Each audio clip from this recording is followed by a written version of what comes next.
नमस्कार, आप सभी को बहुत बहुत स्वागत है आप सभी का चैनल संकल्प एकेडमी पर। मैं वंदना पांडे आप सभी विज्ञ साथियों का हार्दिक स्वागत एवं अभिनंदन करती हूं। आज के इस वीडियो में हम हिंदी साहित्य इतिहास में काल विभाजन एवं नामकरण पर बात करेंगे, यानी कि उसके प्रश्नों को यहाँ पर लेंगे।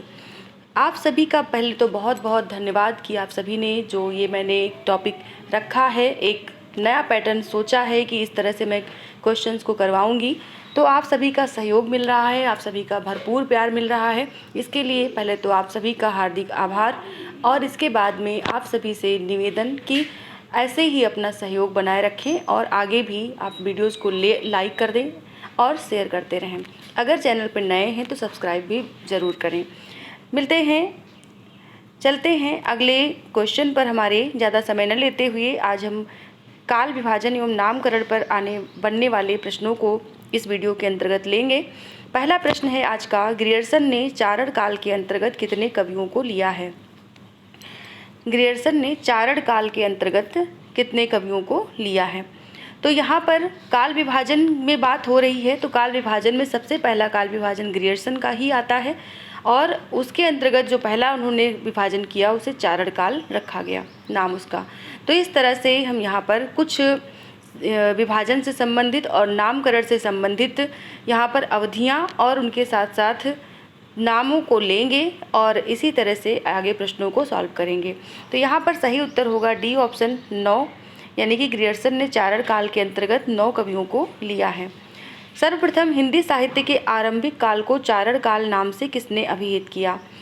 अभी ऊपर के प्रश्न में हमने पढ़ा है इसको, तो यहाँ पर बहुत ही आसान हो जाता है इसको बताना। तो यहाँ पर सही उत्तर होगा जॉर्ज ग्रियर्सन। इन्होंने चारण काल से साहित्य के आरंभिक काल को अभिहित किया है। चलते हैं अगले प्रश्न पर।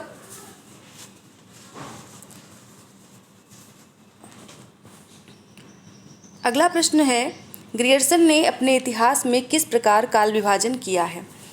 किस प्रकार से किया है? तो जैसे कि आप अक्सर पढ़ते होंगे कि ज़्यादातर लेखकों ने प्रवृत्ति के आधार पर काल का विभाजन किया हुआ है। तो यहाँ पर ग्रियर्सन ने भी प्रवृत्तिगत काल विभाजन किया है।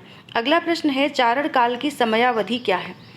इसमें विकल्प जो भी दिए गए हैं सब लगभग मिलते जुलते दिए गए हैं, लेकिन चारण काल की समयावधि तो ग्रियर्सन के अनुसार ही पूछी जा रही है, इसलिए 700 से 1300 ईस्वी, सी नंबर ऑप्शन यहाँ पर सही होगा।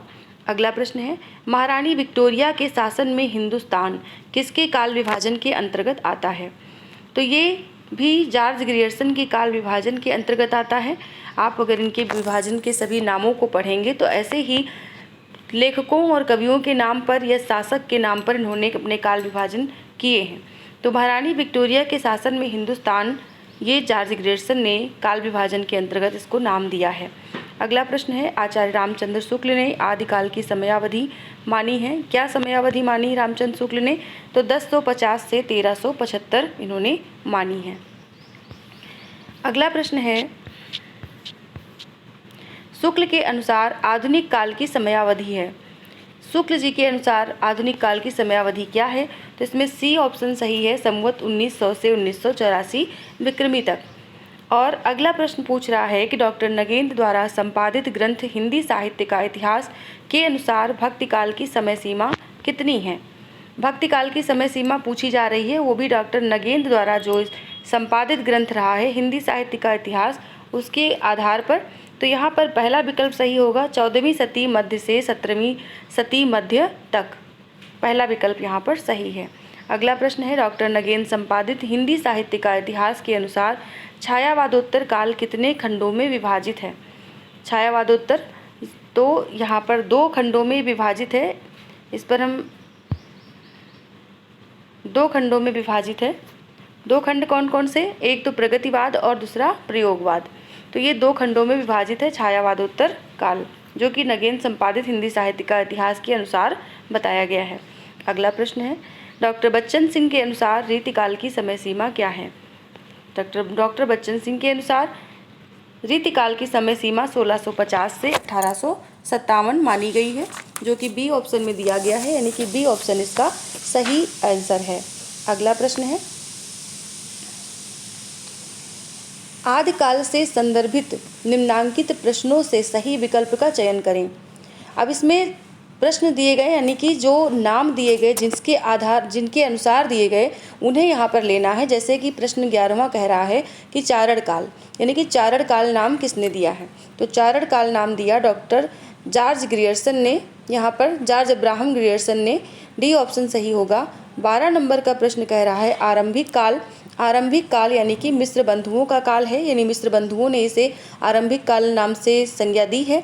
अगला कह रहा है बीज वपन काल। 13 नंबर का प्रश्न है बीज वपन काल किसने कहा। तो बीज वपन काल कहा है किसने, ये इन्होंने कहा है महावीर प्रसाद द्विवेदी ने। और ये सब जो आप पढ़ रहे हैं ये सारे काल आदिकाल के को संदर्भित करते हैं। आदिकाल के लिए ये सारे नाम दिए गए हैं, इसी आदिकाल के आधार पर हम यहाँ पर इन नामों को ले रहे हैं। अगला है वीर गाथा काल, यानी कि वीर गाथा काल किसने कहा है। तो आचार्य रामचंद्र शुक्ल ने कहा है। बी ऑप्शन यहाँ पर सही होगा। और अगला है सिद्ध सामंत काल। सिद्ध सामंत काल किसने कहा है आदिकाल को। तो ये कहा है पंडित राहुल सांकृत्यायन जी ने। तो ये यहाँ पर सही होगा सिद्ध सामंत काल राहुल सांकृत्यायन जी। अगला प्रश्न है वीर काल किसने कहा, यानी कि वीर काल, आदिकाल को वीर काल किसने कहा। तो ये है आचार्य विश्वनाथ प्रसाद मिश्र, इन्होंने कहा है।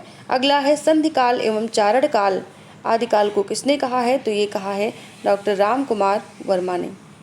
अगला प्रश्न है आदिकाल को आदिकाल किसने कहा, यानी वीरगाथा काल जिसको कहते हैं उसे आदिकाल किसने कहा। तो ये कहा है हजारी प्रसाद द्विवेदी जी ने। बी ऑप्शन यहाँ पर सही होगा। आधार काल किसने कहा। तो आधार काल कहा है सुमन राजे ने।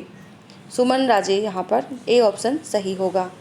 20 नंबर का प्रश्न है जय काल, आदिकाल को जय काल किसने कहा। तो रमाशंकर शुक्ल रसाल ने कहा।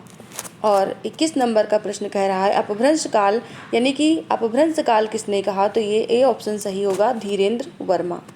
अगला प्रश्न है उद्धव काल। उद्धव काल किसने कहा। तो उद्धव काल कहा है वासुदेव सिंह ने।